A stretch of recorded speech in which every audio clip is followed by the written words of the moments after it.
This is espresso coffee machine, ব্র্যান্ডের নাম হচ্ছে ভিভিএম, made in Italy.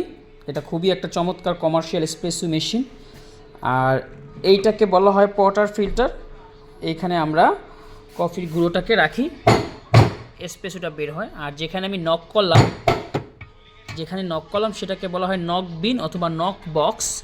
Potter filter মূলত দুই ধরনের হয়, একটা হচ্ছে ডাবল শট পটার ফিল্টার, মানে এখান থেকে দুইটা এসপ্রেসো শট আমরা বের করতে পারি, এটা হচ্ছে ডাবল, দুইটা নজল। আর ওইটা দেখালাম যেটা সিঙ্গেল মানে একটা শট, এই যে এটা সিঙ্গেল।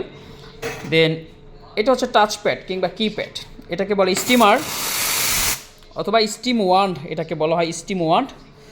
তারপর হচ্ছে এটা একটা টাইমার, এটা হট ওয়াটার ট্যাপ। এই যে পাওয়ারের মেন সুইচ, এখানে এটা অফ, এই যে অন। এটাকে বলা হয় গ্রাইন্ডার, এসপ্রেসো গ্রাইন্ডার, মানে কফি গুঁড়ো করা হয় এটা দিয়ে। আর যেখানে বিনটা থাকে এটাকে বলে বিন হোপার। এই যে মেন সুইচ, অন অফ করা যায় এটা দিয়ে।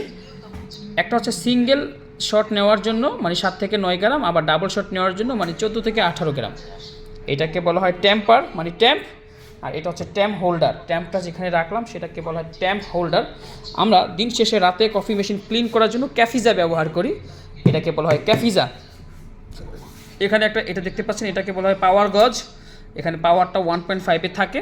আর এই একটা হচ্ছে বারের সিগন্যাল। আর এই যে গোল জিনিসটা যেটাকে দেখতে পাচ্ছেন এটাকে বলে গ্রুপ হেড, এটা অসম্ভব গরম গ্রুপ হেড।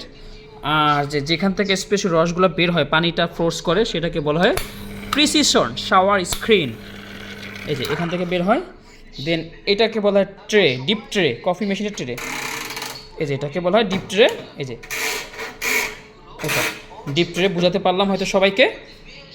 আর এসপ্রেসো মেশিনের দুইটা লাইন, একটা হচ্ছে পানি ইন করার জন্য ফিল্টারেড ওয়াটার এখান থেকে নিয়ে এখানে ইন করে মেশিনে, আর একটা হচ্ছে ওয়েস্ট লাইন যেখান থেকে পানিগুলো বের হয়। সো মোটামুটি এটাই হচ্ছে যে আপনার কফি মেশিন সম্পর্কে ধারণা দেওয়ার জন্য এই জিনিসগুলো আপনাকে মনে রাখতে হবে। টোটালটা হচ্ছে এসপ্রেসো কফি মেশিন, বাকি তো বললামই। আর যেমন আমাদের আরও কিছু জিনিস দরকার হয়। সো এইটাকে বলা হয় মিল্ক পিচার, যেখানে আমরা মিল্কটাকে নিয়ে ফ্রোথ করি আর কি, মিল্ক পিচার বলা হয়, অথবা মিল্ক জারও বলতে পারেন আপনি। এই যে এটা দেখতে পাচ্ছেন হাতে, এটাকে বলা হয় জিগার, মেজারমেন্ট করার জন্য জিগার বলা হয় এটাকে। এটাকে বলা হয় থার্মোমিটার, মিল্কটা আমরা কত ডিগ্রি টেম্পারেচারে গরম করি সেটা হচ্ছে থার্মোমিটার দিয়ে চেক করি আমরা।